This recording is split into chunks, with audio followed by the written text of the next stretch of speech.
안녕하세요. 대전 시청자 미디어센터의 강사 송선영입니다. 다양한 미디어 속에서 우리는 가끔 눈살을 찌푸리게 하는 댓글과 장면들을 목격하곤 했습니다. 온라인에서 특히 난무하고 있는 이것은 바로 혐오 표현입니다.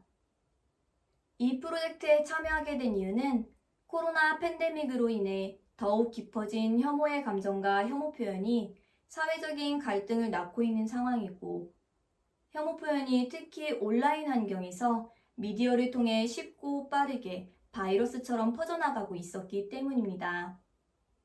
그래서 우리는 미디어를 항상 접하고 사용하는 청소년들에게 이 교육이 꼭 필요하다고 생각했습니다.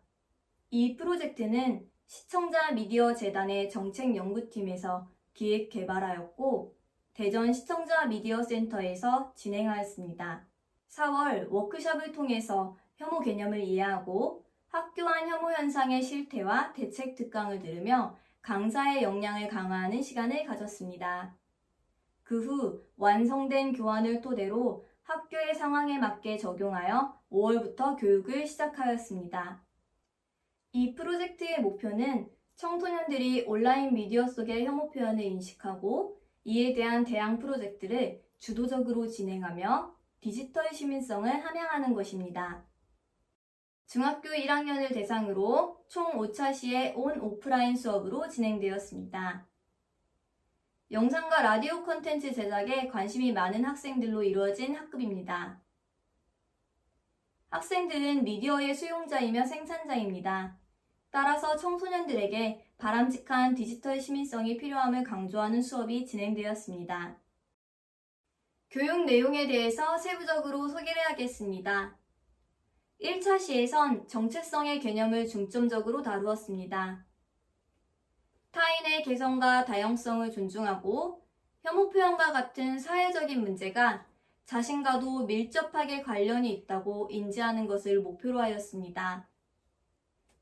먼저 나는 어떤 사람인지, 나를 대표하는 정체성이 무엇인지 그림으로 그려보고 이야기를 나누었습니다. 참여자들은 자신의 정체성을 나타낼 수 있는 태어난 국가, 성별, 신분 등의 내용을 적었습니다. 객관적 정보 외에도 자신의 관심사, 취미, 성격을 적기도 했습니다. 이 내용을 바탕으로 강사는 참여자들에게 자신을 둘러싼 고정관념, 차별, 편견은 무엇이 있는지 질문을 던졌습니다. 예를 들어, 내가 한국에 태어났지만 이건 내가 선택할 수 있는 게 아니다. 그러나 아시아인이라는 이유만으로 차별을 받는다면? 이라는 질문과 여러분들이 학생이라는 이유만으로 급식충이라는 말을 듣기도 하는데 기분이 어떤가요? 라는 질문을 통해 참여자 스스로가 이 문제에 부딪혀 고민할 수 있도록 하였습니다. 또 소수자에 대한 부정적인 인식과 차별, 적대적 표현이 혐오 표현이라는 것을 인지하도록 하였습니다. 이후 혐오 표현들의 대상자가 누구였는지 이야기해 보았습니다. 이 자신은 혐오 표현이 사회적인 분열과 폭력을 조장할 수 있다는 점과 혐오 표현의 방식에 대해 알아보았습니다. 참여자들에게 악의가 없는 혐오 표현도 부정적으로 보아야 하는지 문제를 제기하고 혐오 표현에 대한 대항 방법을 토론하였습니다. 이 사진은 한국의 한 고등학교에서 졸업사진으로 블랙페이스 분장을 한 사진입니다. 블랙페이스는 흑인이 아닌 배우가 얼굴을 검게 칠하고 입술을 과장되게 표현하는 분장입니다. 이는 인종차별적 행위라는 비판을 받았습니다. 다음 사진은 2018 러시아 월드컵 때 멕시코 축구 팬들이 SNS를 통해 감사 인사를 하고 있는 사진입니다. 그러나 동양인을 조롱하는 찢어진 눈을 하고 있어 상당히 논란이 되었습니다. 두 예시에서 악의가 없더라도 무지함으로 인한 말과 행동이 다른 사람에게 상처를 줄 수 있다는 점, 또한 특정 대상을 향한 혐오 표현이 될 수 있다는 것을 알아보았습니다. 또 무의식적으로 이런 표현을 쓰고 있지 않은지 되돌아보았습니다. 이렇게 2차 시에서는 혐오 표현이 얼마나 위험한 것인지 참여자들에게 경각심을 주고 참여자들은 타인의 다양성을 존중해야 한다는 것을 이해하게 되었습니다. 3, 4차 시는 참여자들이 직접 시나리오를 쓰고 컨텐츠를 제작해 보았습니다. 이러한 과정을 통해 참여자들이 타인을 대하는 태도에 관하여 고민하는 모습을 볼 수 있었습니다. 참여자들은 이러한 교육 이후에 혐오 표현에 대해 좀 더 정확하게 인식하게 되었다는 반응을 보였습니다. 또 온라인에서 혐오 표현을 본다면 논리적인 반박을 하겠다는 의지를 보였습니다.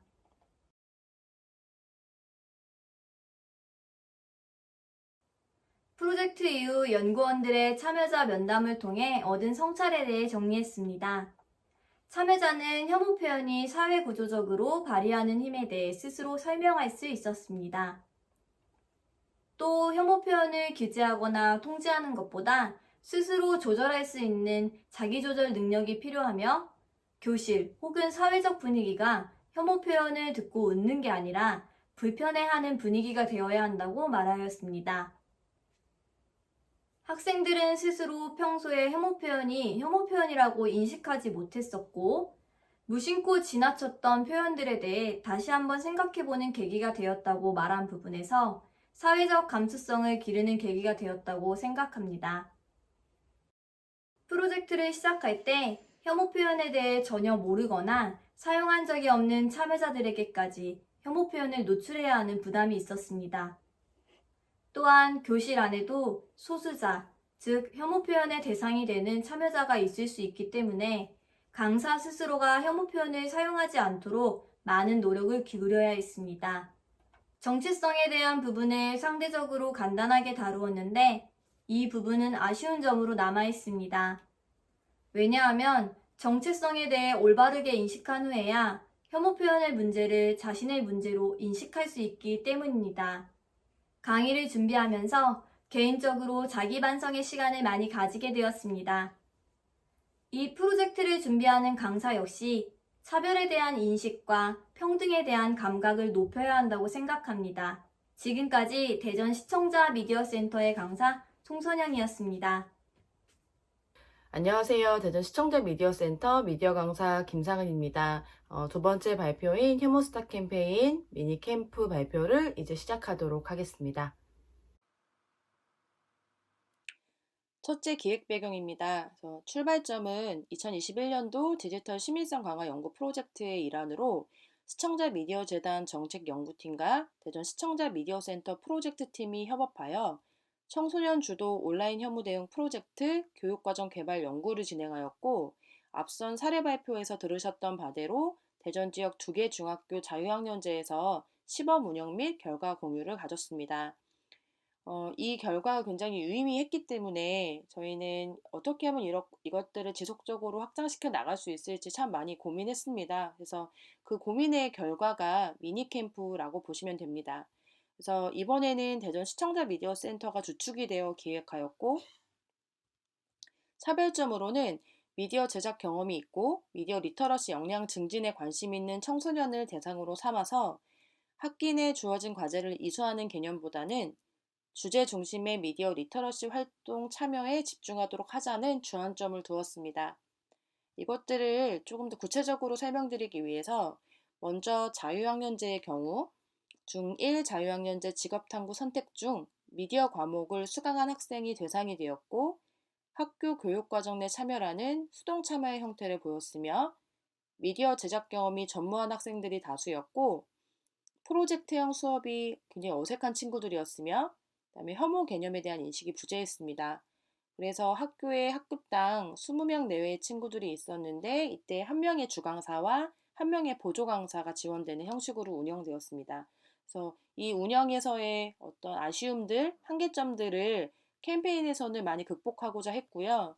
그래서 미니캠프는 만 18세 이하 청소년으로 그 대상의 범위를 넓혔고, 기존 미디어, 사회문화, 토론 동아리를 운영하고 있는 팀 단위 신청을 모집받아 운영했습니다.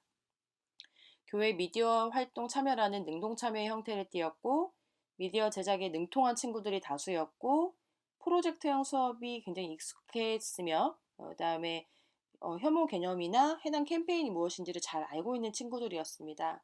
그리고 이번에는 책임 강사와 그다음에 팀별 멘토가 매칭되는 그런 운영 방식을 계획했습니다. 이를 조금 더 쉽게 설명드리면 주축으로는 대전 시청자 미디어 센터가 있고요. 그래서 오정훈 센터장님의 지원 아래 담당과 기획을 김지훈 선임님이 맡아주셨고, 이번에는 공동 캠페인 진행을 위해 한편으로는 국가인권위원회, 다른 한편으로는 대전 인권사무소와 협력기관을 체결했습니다. 그래서 2명의 책임 강사를 두었고, 각 책임 강사별로 2명의 멘토들, 그리고 멘토별로 이제 팀이 매칭되는 그런 구조입니다. 책임 강사의 경우에는 자유학기제 주강사 경험이 있기 때문에 그 노하우를 바탕으로 교육 및 기획 전반을 지도했고요. 멘토들의 경우는 학생들의 니즈를 파악하고 제작 활동에서의 어려움에 즉각적으로 피드백할 수 있는 그런 역할을 담당했습니다.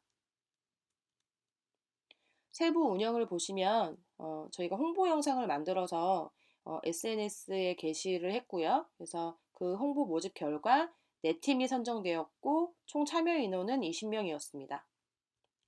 5주간 캠페인 프로젝트를 진행했고요. 매주 토요일 3시간씩 운영했습니다. 결과물로는 팀당 1개의 캠페인 영상을 완성시켰고, 그리고 확산 방안으로는 대시미 청소년 미디어 페스티벌 캠페인 선포식을 시작으로 SNS를 통해서 캠페인 결과물을 공유하도록 했습니다. 청소년들이 스스로 기획하는 활동이란 무엇인가를 그냥 한 페이지로 좀 요약해 보겠습니다. 첫째로는 문제 인식 단계입니다. 그래서 우리 사회에, 우리 주변에 혐오가 가득한데 그 혐오가 무엇이고 왜 문제인지를 인식하는 그 기획 단계. 2번째로는 미디어 제작 단계로 올바르지 못한 혐오 표현들을 더 이상 쓰지 않도록 미디어를 활용해서 실질적으로 캠페인 제작 활동을 진행하는 단계. 보통은 여기서 끝나기 마련인데요. 저희는 마지막으로 이 실질적 행동을 이끌어냈습니다. 그래서 온라인 혐오를 왜 막을 것이고 어떻게 막을 것인지에 대한 청소년들의 대처 방안을 공유하면서 세상에 선한 영향력을 미치는 그런 방식을 유도하도록 했습니다. 그래서 저희 그 세부 내용을 보시면 1차 시에는 아까 말씀드렸던 혐오를 인식하는 교육, 그래서 혐오란 무엇인지, 어떻게 시작됐는지 이렇게 공부를 했고요. 2차 시에는 혐오 캠페인을 기획했습니다. 그래서 본인들이 어떤 콘텐츠를 기획하고 제작할지 팀별로 논의했고요.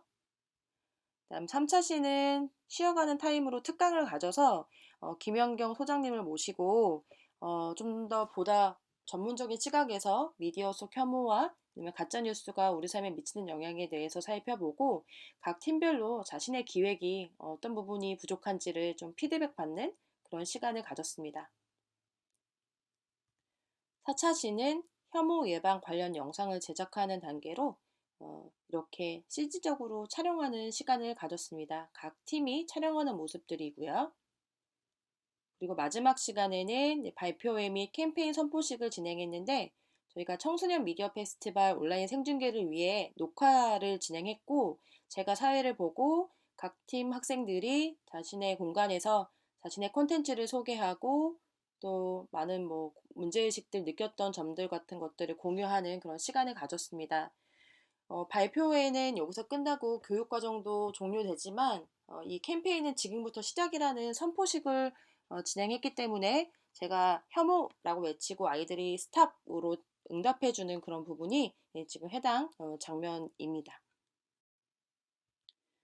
네, 저희 각 팀이 만든 영상을 이 해당 시간에 같이 보지 못하지만 이 영상들이 유튜브에 공유되어 있기 때문에 지금 보시는 바와 같이 동방여자중학교, 대성여자고등학교, 대전외국어고등학교, 동대전 고등학교의 영상을 관심 있으신 분들은 함께 봐주시면 참 좋을 것 같습니다. 참여했던 친구들에게 이렇게 수료증을 발급했고요. 그다음에 네, 세 번째는 시사점입니다. 이 부분이 핵심이자 발표의 이제 마지막 부분이 될 텐데요. 크게 세 가지로 간단하게 정리하고 마무리하도록 하겠습니다. 첫 번째는 미래 미디어 생산자가 될 청소년의 미디어 주체성을 확립할 수 있었다라는 점입니다. 그래서 미디어를 통해서 사회 문제를 알고 또 미디어 제작을 통해서 그 문제들을 극복해내는 그 과정을 통해서 학생들은 자존감을 향상시킬 수 있었습니다. 그리고 청소년들의 생각과 목소리는 참 중요한데요. 이것들을 창의적인 기획으로 다듬어보는 그런 기회가 되었다라는 점도 성취점으로 볼 수가 있겠습니다. 두 번째는 만들며 배우는 미디어 리터러시 활동을 본격적으로 할 수 있었다라는 점입니다. 그래서 우리 사회의 혐오 문제를 제대로 인식하고 그것의 심각성에 대해서 정리할 수 있는 시간을 확보할 수 있었다라는 점과 이론과 제작이 분리된 영역이 아니라 이론이 제작을 위한, 즉, 그 주제를 이해하기 위한 필수적인 작업이라는 것을 깨닫는 그런 시간이었습니다. 자, 마지막으로는, 그 가장 좀 사실 중요한 발견점이었는데요. 한편으로 청소년 세대는 온라인 혐오를 가장 열심히 생산하고 있는 세대이기도 합니다. 그러나 다른 한편으로 저희와 같은 활동을 통해서 온라인 혐오에 대항하는, 즉 같은 세대 내에서도 또 다른 주체로서의 가능성을 확인할 수 있는 시간이었다라는 점이 예, 되게 소중했습니다. 그래서 이런 것들이 청소년 세대 내에서 자정작용을 일으키고 궁극적으로는 미래의 민주시민을 양성하는 데 도움이 될 수 있었다라는 것을 저희가 좀 체감할 수 있었던 그런 기회였고, 그래서 앞으로도 이런 활동들을 쭉 이어나갈 수 있도록 할 예정입니다. 네, 제 발표는 여기까지입니다. 들어주셔서 감사합니다.